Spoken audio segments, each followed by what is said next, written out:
Hello and welcome back to another episode of Generation Films. My name is American Ben, and today we are going to break down how to beat the Orcs of 40K fame.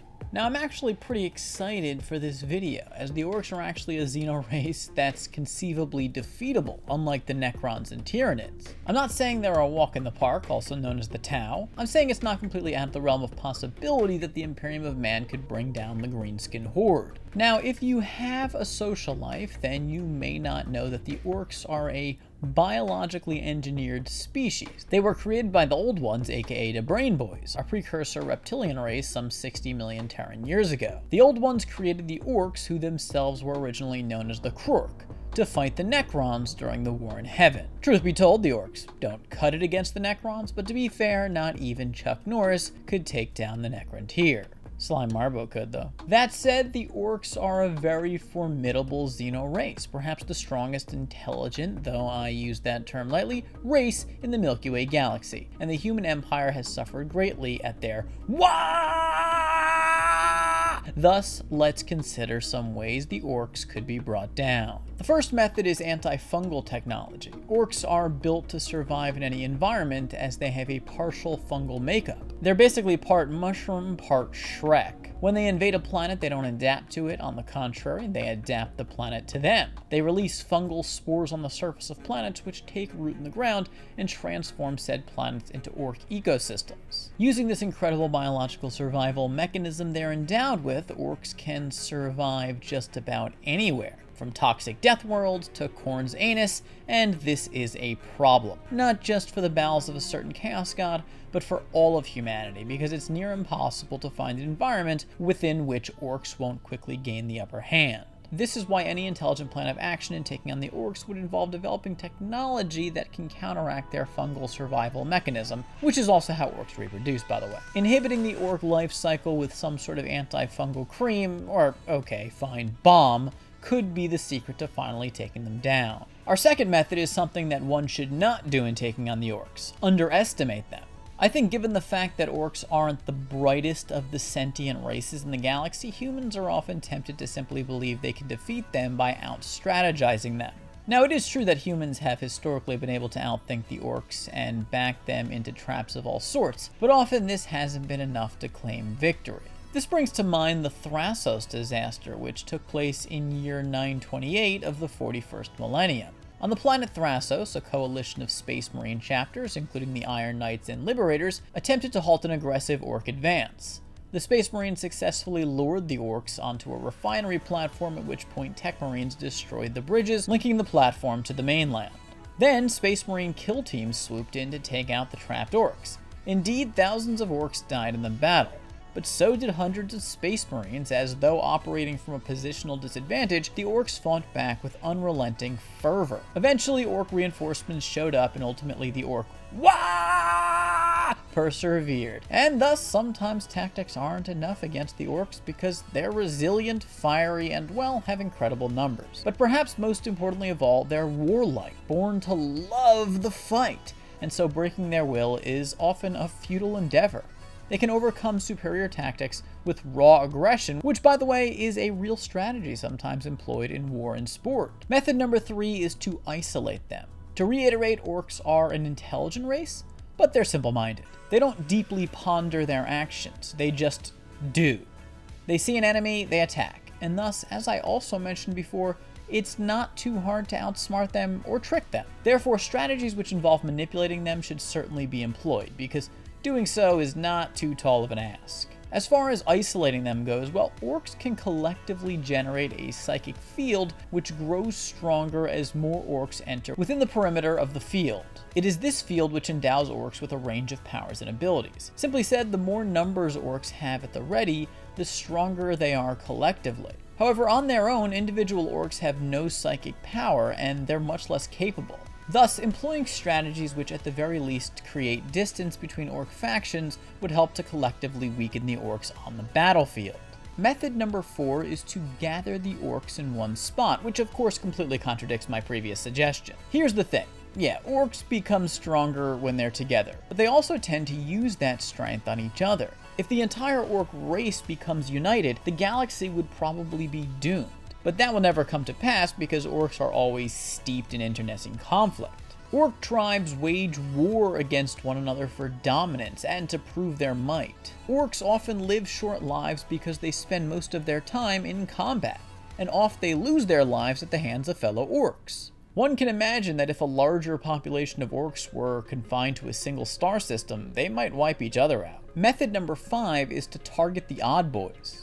Oddboys are orcs who are born with special information programmed into their DNA, which is released into their minds when they reach maturity. This information allows these orcs to specialize in specific tasks beyond fighting, such as developing and repairing weapons and tech, or healing battle wounds. Given the orcs' numbers and rate of reproduction, attempting to take all of them on in head-to-head battle is a fruitless undertaking. In general, it's not smart to fight orcs head-on. However, if humans plan on engaging them in combat, then they should attempt to target precision attacks against Oddboys. Without this special class of orcs, the larger orc population would be rendered somewhat vulnerable. That said, even a standard orc has the genetically coded knowledge necessary to maintain his weapons. So without Oddboys along with them in battle, they wouldn't be totally useless.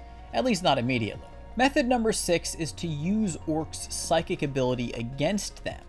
As I explained before, orc psychic power is only effective when orcs are together in large numbers, but when they are, it is a hell of a strong psychic power. Through this collective psychic connection, whatever orcs believe to be true, mostly in regard to their technology, will become true. A popular example of this from the lore is that orc rockets painted yellow create bigger explosions than rockets painted other colors, simply because orcs collectively believe this to be true. So my question is, given orcs' relative dimness of mind, why wouldn't humans attempt to manipulate them into believing something is true that would endanger them? For instance, they could convince orcs that their bombs only explode when thousands of orcs are in proximity of the explosion, which of course would lead to a massive suicide event. Now, I haven't really worked out how best to employ this strategy. After all, I've never seen it proposed before, and I've just kind of come up with it here. And I also know that the biggest problem with it is that orcs are going to believe things they want to believe. But I'd be interested to hear your ideas down below. How can humans use orcs' psychic ability against them in a creative way that would work? Method number 7 is Exterminatus. Yeah, sometimes you just have to blow an orc-infested world up. I feel for the soldiers of the Imperium back in the day of the Great Crusade. They'd have to meet orcs in battle on the ground. A standard strategy for taking out orcs back then was hollowing, as in to go after the energy cores which power orc planets. The Goro hollowing is a famous example of this. The scrap world of Goro was the heart of the Orc Empire, which stretched across the Telon Reach. A group of mech boys, Oddboys who specialized in developing tech, dominated the planet, on which they innovated all sorts of plasma technology. Thus, the Emperor decided that Goro had to be eliminated. However, to take the planet out, he had to lead a full-scale invasion of the planet. Led by the Luna Wolves, a massive Imperial force descended upon Goro, with the wolves themselves teleporting beneath the planet's surface, where they battled through thousands of orcs of all species as they worked their way along with the Emperor to the self-sustaining plasma sphere at the center. The Emperor and his forces successfully collapsed the core, and Goro imploded into the warp. Needless to say, given that the Emperor of Mankind struggled mightily during this conflict, hollowing is not a great strategy for the Imperium to employ against orcs. So one would hope that in the 42nd millennium and onward, that mankind would opt for Exterminatus first. Method number 8 is Special Forces. There are two types of special Imperial soldiers who seem to work especially well against orcs. The first are Terminators. Terminators are Space Marine veterans who have earned the right to wear tactical dreadnought armor, better known as just Terminator armor, which turns its wielder into a walking super tank. Terminator armor maintains the technological abilities of standard power armor while also boasting the ability to withstand unstable environments, namely orc worlds, which are layered in all sorts of noxious and corrosive elements, and as we mentioned before, plasma. Terminator armor also has built-in teleportation tech which allows its wearer to instantly transport to anywhere on or under a planetary surface. Another plus when facing orcs, as much of orc production goes on underground. It was Terminators from the Luna Wolves Space Marine chapter who played an integral role in helping the Imperium achieve victory over the Orc Empire of Urlach Uruk during the Ulanor Crusade in the 30th millennium. The second type of Imperial soldiers who have oft been employed successfully against Orcs are assassins, specifically assassins from the Vindicator Temple, who are known to be the most skilled snipers in the Imperium. In year 987 of the 41st millennium, Orc warlord Ozdaka was unleashing a devastating though that's a bit redundant, across the Hellshrieky systems, ravaging world after world and massacring population after population. In response, the Imperium sent a Vindicator Assassin to take out Ozdaka and his underling Knobs. The assassin drifted from battlefield to battlefield across the Hellshrieky system, lurking in the shadows and taking down some of the most important and powerful Orcs in Ozdaka's employ. This, of course, sincerely pissed off Ozdaka, and so he put a large bounty on the assassin's head, but the assassin put a bullet in Ozdaka's first. The heroic assassin was caught by the Orcs shortly after, but his mission was fulfilled, and his death glorious. Method number 9 is distract the Orcs with another enemy.